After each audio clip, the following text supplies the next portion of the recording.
Amazing. Good afternoon, everybody. Welcome to today's Sticky Learning Lunch. We're just clicking on to the hour. We're waiting for the people to come into the room. Welcome, everybody. Hello, hello. Good to see you. Good to see some friendly faces, some long-term friends in there. Carolina, great to see you. Matt, fantastic to see you. Susan, great to see so many regular people and new people coming into space, excited for today's content. Thank you for being here. It means a lot to me. This subject means a lot to me. Just going to give it 30 seconds while we're waiting for the last few people to arrive in the room. Let's make sure we're setting you up for success. Drinks at the ready. Jason, Vicky, thank you for being here. Tracy again. Gabrielle, thank you. Let's just get these last people in the room and then we'll get into today's content. Welcome, everybody. Hello, Carolina, thank you. It's great to see you here. Thanks for being here. Just going to give it a moment. Let's make sure, first things first, phones, crikey, where's mine? Mine's over there. I don't know if it's on flight mode yet. As always, let's get your phones out. Let's make sure you've got them on flight mode. Let's zero out the distraction and maximize the attention on you. Let's maximize the attention that you're going to give to yourself and your development in this process as we go through this today and as I share these ideas. That's 1, flight mode. 2, drinks, absolutely. 3, let's make sure you're setting up your notepad in the best possible way. Clean sheet. Again, no distractions on that piece of paper. This is about your thinking and what you want to get from today, what you want to download from the thinking, what new ideas come up. So at the top of that fresh page, you're going to write keepers. Keepers, can I put my children on flight mode? If there was a button for that, and either you or I invented it, for working from home, we would be very rich people, Caroline.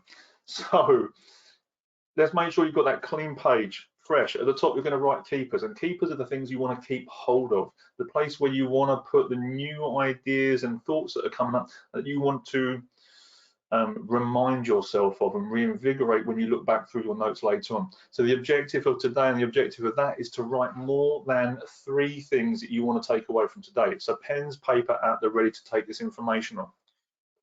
Last few people I think have arrived. Just says.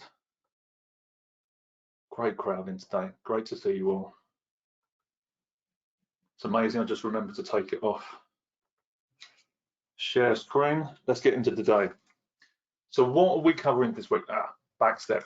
Welcome to Sticky Learning Lunches with me, Nathan Simmons, Senior Leadership Coach and Trainer for MBM, Making Business Matter, the home of Sticky Learning.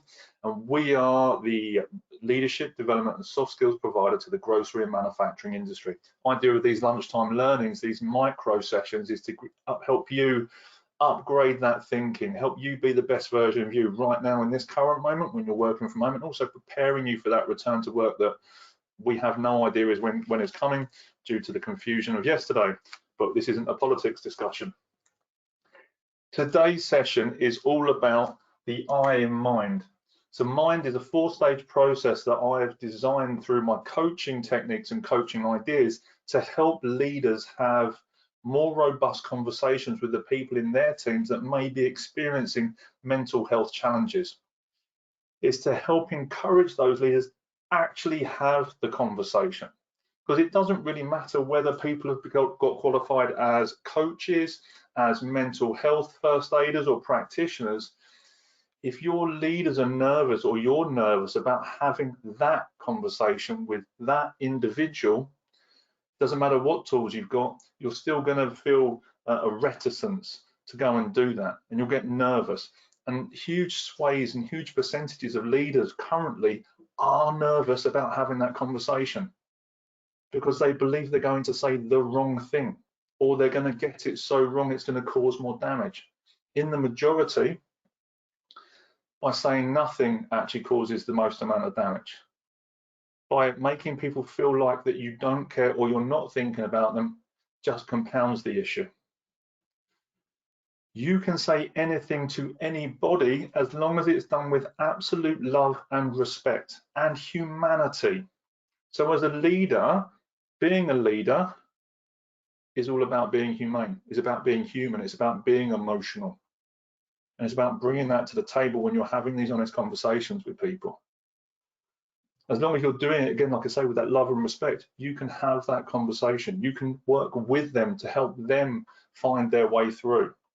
Because it's not what we tell them to do. It's not about giving advice, which we don't do as mental health first aiders. It's about asking the right questions so that person can come up with their own solutions that's going to help solve it in the way that's right for them, not what we believe or wish to inflict upon them. And as Geoff Burch told me or taught me last week, is a change inflicted is a change resisted. And it's through our questioning and the way that we direct people or help them to direct their focus with those questions that's going to help them to come up with those solutions, which is why this model is important to me and to the people that I work with. So, quick recap from yesterday. Question from me to people that were here yesterday or have seen the replay. What did you take away from yesterday that was useful? Fire it up in the questions box. Let me see what's actually sunk in from yesterday, and let's build on that, because we're going to do a super quick recap on yesterday, and then we're going to get into today's importance.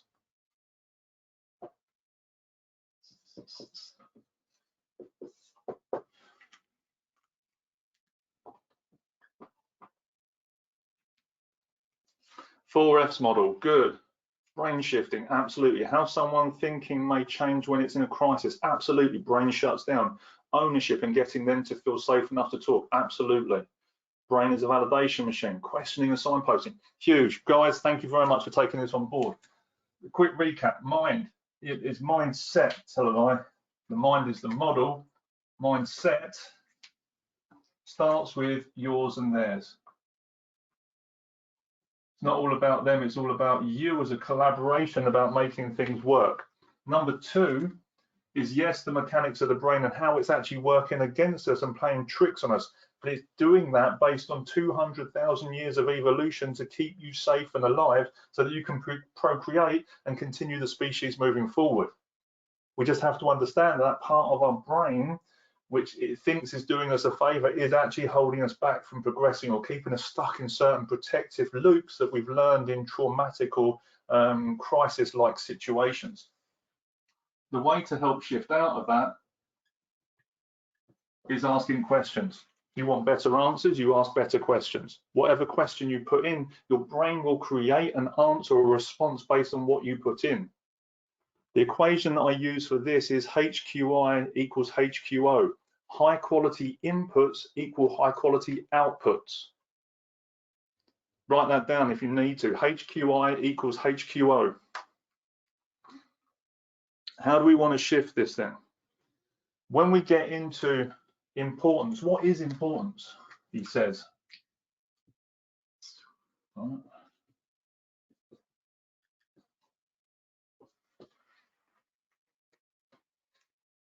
Importance is the thing that we put on certain parts of our life.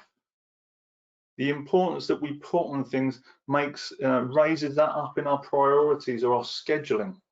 So when we look at time management, is it urgent? Is it important? When we're looking at things that are we're connected to, we make decisions when we're doing house clearances. Okay, well, what does this mean to me? What is the significance of this? What's important about this to me? So importance, and when you look at the mind model, so by the way, there's going to be a link in the chat box about the mind coaching cards, the mental health coaching cards that I've designed. The I in the mind model has a finger. And when we're talking about importance, it's what are you focusing on that that you're applying your importance and your significance to. So this is what the importance is. As we point the finger, we then decide what is in our focus. You can only focus on one thing at a time. Other elements may be blurry, and this is how your eyes work. As I'm looking at the camera rather than the image of me down there, I can see the little tiny circle and everything else is blurry. The clock behind is blurry, the light is blurry. I can only look at one thing clearly at a time. And we all do this. You can't think of multiple elements. You only ever think of one part of it at a single point in time. So the importance is of understanding where is your focus at that moment. When you're dealing with a crisis situation, a mental health challenge or episode or moment, whatever you would like to frame it as, what is the person you're working with or supporting, what are they focusing on? Open question to everyone in the room. When you're dealing with a situation like this, what is the person focusing on that is causing the situation to come up? Let's see what comes up in the answers. If you're dealing with an anxiety attack, a panic attack, a PTSD flashback, what is the thing? So the first one that comes up, the future, a lot of what ifs. So their brain is making certain things up. And the future is an imagined version of what might happen with your emotions, escalating and de-escalating the elements that you believe are important. The story behind their trigger, absolutely. So something may have happened and actually they're applying a story to it, a narrative. The cause of the anxiety in the past, absolutely, the fear of the unknown. So there's different elements that are coming up in this. Just seems so relevant right now with people in isolation, struggling with the lack of contact, exactly this. Everybody has mental health. Everyone has a different level of mental health, and everyone has a different level in different places. So it's important that we understand that in this intensity, and I refer to it the intensity of proximity with the people that we've chosen to be in these spaces with, some of these mental health things are really going to come to the surface, ones that we may have been using work to distract ourselves with, or drinking too much coffee, or certain relationships to distract us with. Now those distractions aren't there, now we get to see the truth that sits behind it. That's going to be the interesting part, even now as we're talking about. So where the focus is more often than not, it's either on the past experience, well, that's what happened over there, so it's going to happen again here, or we're looking forward and we're making up the idea in our head and we're focusing on something that hasn't happened in accordance to what we believe may be the worst case scenario. So we get caught in the wrong space, and where the focus is, that's what then brings up the emotions that go with it. Everything starts with a thought. Everything starts with a thought. Your emotions are quite simply a barometer of the quality of thinking that preceded it. I hope this makes sense. When you look at things, and I use this quite a lot, Marcus Aurelius, things are neither good or bad. It is the thinking that makes them so.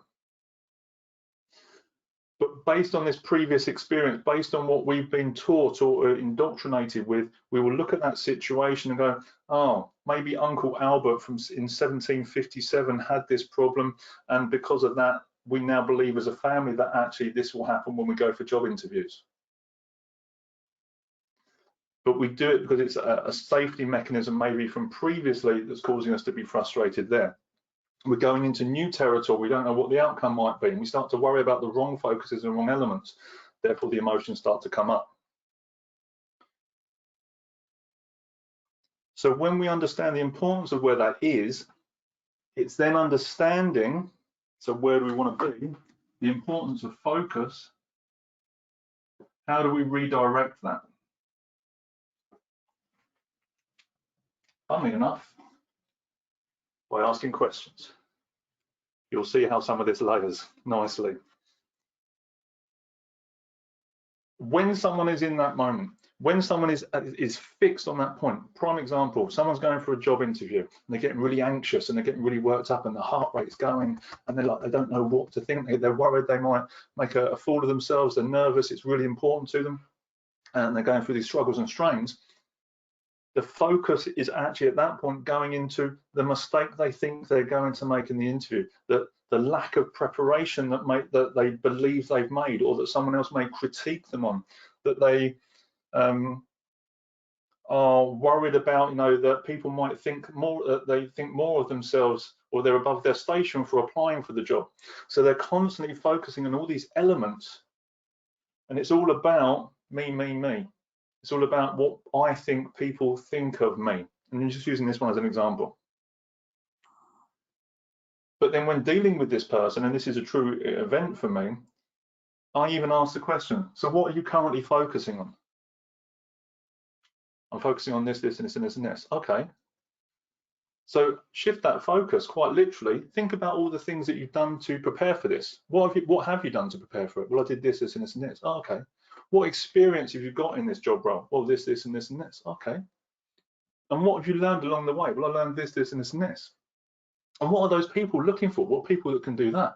Oh, okay. So you're telling me you've done the preparation, you've got the experience, and they're looking for these types of people. What value are you going to add to this job when you get it? Well, I'm going to do this, this, and this, and this. So the person starts to shift their perspective, and through the questions that I'm using, they're taking the perspective about what will people think about me, what mistakes am I going to make, into what have I done to create this moment, what steps have I taken that have led up to this situation, and what value am I going to bring when I succeed in this? Whether I get the job or whether I don't, what do I still benefit? How do I still benefit from being in this conversation? And the focus shifts because we can only look at one thing at a time. You cannot be grateful and fearful at the same time. No, you can only do one of these things in a moment. So when we use the question to shift and see what what people do have, what is unique that they bring to this situation, what's the only thing that they can add, that's important, what's significant about this to them. What would you like to add to this along the way? The question here, isn't that also aligned to our negative bias as well? Yes, because we learn that stuff and we can unlearn it by using those questions to validate what we're doing. We learn from a very early age, and I think I covered this in one of the other training, there's two fears that we learn. One is the fear of not enough, not good enough, tall enough, rich enough, educated enough, qualified enough, whatever. And the other one is the fear of losing love. If I do this, will people think less of me if I fail, if I succeed? And we learn those very early on. So when we can shift out of that and we use a coaching question to say, to what is going on, what have you done, where are you going with this, and get them to recalibrate that thinking and kind of to positively affirm that positive confirmation of what they're bringing to that situation and how they can move through it, people can redirect the focus. Even in the most testing and trying situations, we can still get people in a moment to readjust and create a new action to do what they need to do in that moment. Doesn't mean we're brushing things under the carpet. We're supporting them taking a stronger position where they are with a focus to get done what they need to get done at that point in time. Because there will be previous behaviors and events that have caused these responses and the reactions which are going to hold us back when we come in with our own mental health. So the importance is, what are they focusing on, and helping them to redirect that focus with the questions that we're using. And by the way, I'm going to say again, the mental health coaching cards, they're on the website. They are £5, huge value for what you get in there. A huge raft of questions in there. Some of them I've already started sharing with you. But what is importance? Well, the challenges and what I started talking about was, it's the importance we put on things. The difficulty we have this, as we raise the importance up on it, we start applying internal pressure into our own head, into our own psyche. And when we believe that something becomes so important, as a job interview as example, because there's millions of those happening every day.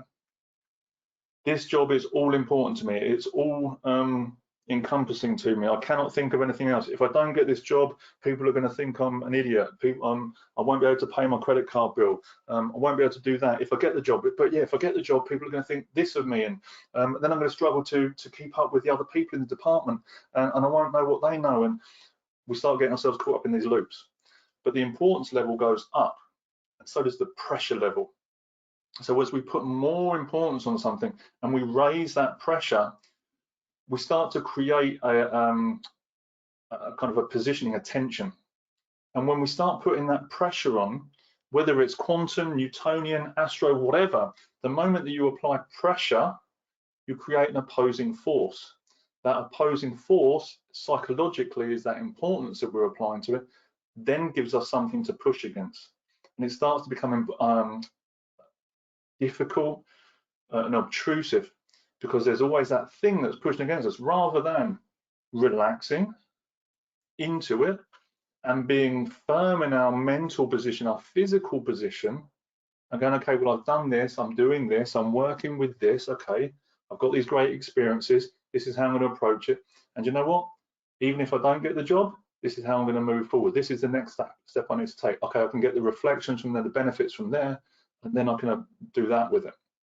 And we're already thinking and looking at new ways that are going to keep us growing and thriving and developing, rather than everything is on this one event, and if it doesn't go my way at the end, that's it, which we see in a lot of situations. When we reduce the importance down, we take the pressure off.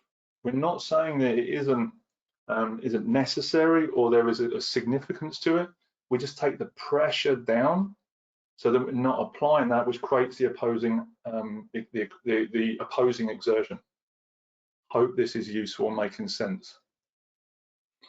So with the importance is creating the focus, we redirect it and we reduce it.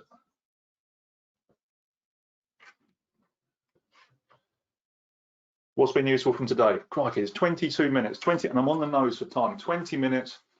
Hope that was useful. On a scale of 1 to 10, 1 being not at all, 10 being absolutely, how useful is that for helping to work in mental health conversations?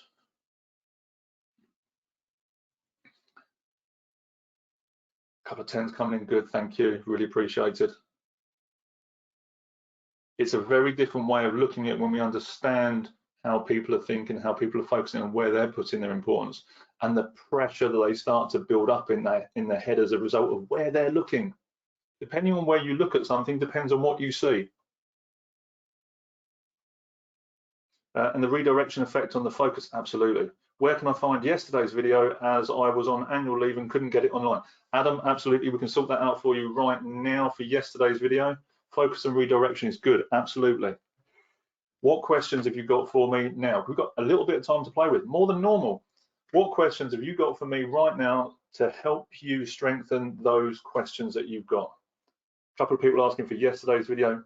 We shall get the links for that in the below. And while those questions are coming, we're also going to put the link in for tomorrow's. If you have not registered for tomorrow, now is the time to make sure you're registered for tomorrow. We're going to be covering the N from the mind model tomorrow. Make sure you're registered for tomorrow. This is just going to get stronger and stronger as the week goes on. Watch the replays, watch yesterday's, get in for the rest of the week, because this is just going to give you a really robust framework to develop those conversations with the people that are most important to you, those in your teams. Questions coming in. How do we keep focused and stop the past creeping up? For ourselves, good. Prime example for this, how do we refocus? So imagine you're going to do a public speech for the first time. You're going to present in front of an audience, you know, and if you've done this already and you're working in your teams and you're delivering monthly numbers, etc. Okay, this is going to be normal. But imagine it's your first TED talk. You've been asked to present on a TED stage and deliver something you're really passionate about. What often happens when we're dealing with public speaking and these, and you know, we start thinking about the mistakes we're going to make. What will people think of us? You know, what outfit am I wearing? Is my makeup good? Will they hear what I'm saying? Is it? We start going through all the challenges, and we get stuck in the problem, and we start complaining about stuff. And I've said this before, as a mentor taught me, you know, complaining is the glue that keeps you stuck to your circumstance. And as I understand it now, is you cannot activate solutional thinking while you're complaining. So we get caught in this moment. When we shift out of ourselves, because it's all about me, me, me. Do I look, no, how do I look in this outfit? Is this right? Is that right? Will they know, what will they think of me? Da, da, da. It's always me, me, me. Actually, what is it I'm here to give to these people? What is it I'm here to provide? What message am I, no, what's the reason these people have asked me to be here, and how do I deliver that message? So we shift the focus in ourselves by asking those questions about, why are those people sitting there? What's the reason they've asked me here to deliver this content? And by shifting that, is we help to create a different dynamic of it. in our own think in our own head. Then when we've done that, we can then get on with it. When we're doing this in dealing with mental health situations, again, it's just getting out of our own way. You know, this person that I am helping is the most important person in the conversation. It's not about me. And as always, with coaching, with mentoring, with mental health, with giving feedback, who is the most important person in the conversation?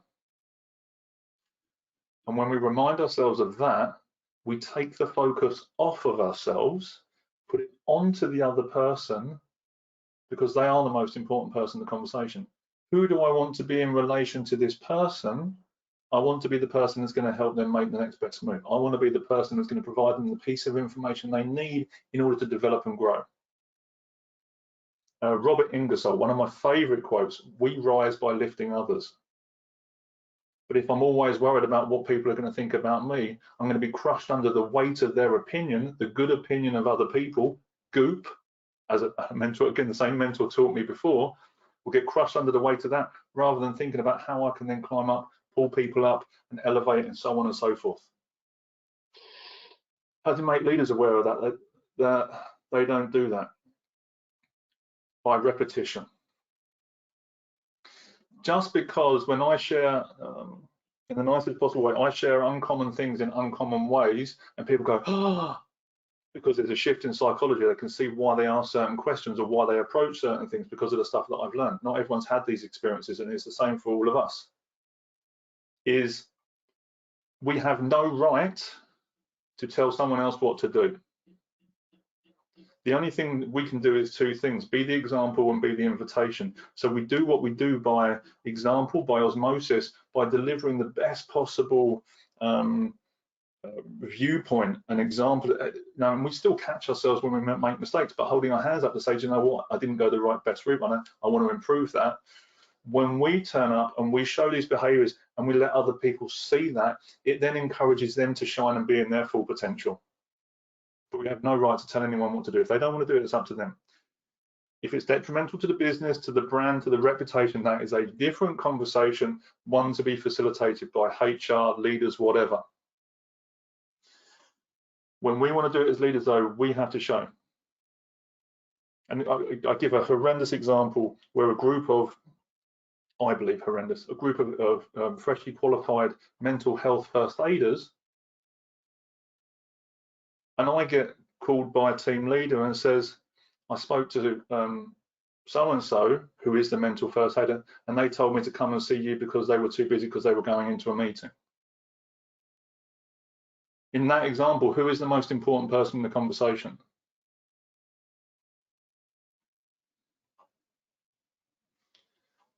And is that okay? Yeah, the answer is the person with the problem. That's the person that's most important. The person that said, no, I'm too busy, I'm going to a meeting, to them, who was the most important person in the conversation? I'm sure as grass is green, it wasn't the person that's got the situation or the problem. And that's not okay. So when we take that shift off ourselves and we go and be the example, it doesn't matter what is happening for you at that moment. If there is a mental health or physical health necessity for response, everything else stops so that you can go and resolve and be in that moment, because the person you're working with is the most important person in the conversation. Just because you cannot see it doesn't mean it doesn't exist. I'm pretty sure if that person was a physical first aider and the person was bleeding out, then they would have got involved because it was tangible. But because mental health isn't tangible, we don't want to interact with it. The other part of that is, it's getting deep on this question, I like this, thank you very much for this one. The other part of that is how vulnerable are you as a leader? Whether you're in HR, leader, whatever, how honest are you with yourselves? Vulnerability isn't a weakness, vulnerability is an honesty.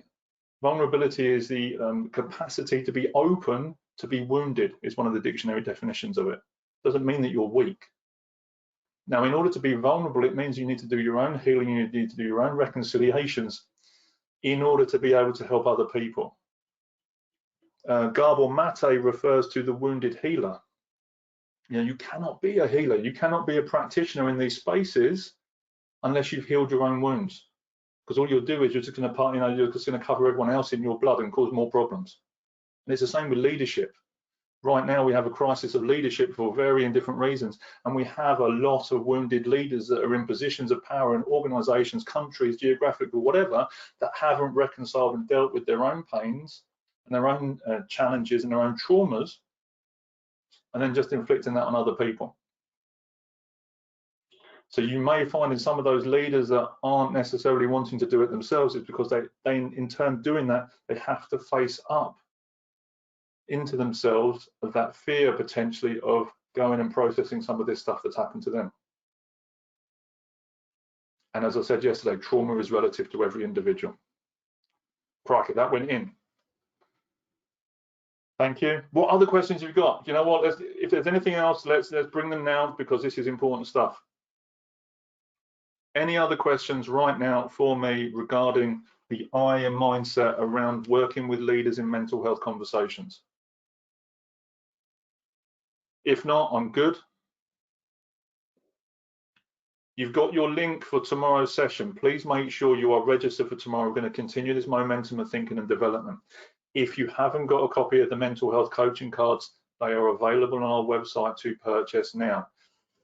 Thank you very much, everybody, for your support today. Thank you very much for being here. If you have any other questions, let me know. Email us. Bring them to the fore. Bring them to tomorrow's session, 1 o'clock. Be here. Same sticky learning time. Same sticky learning channel. Have a great rest of your day. Thank you very much. Cheers. Bye.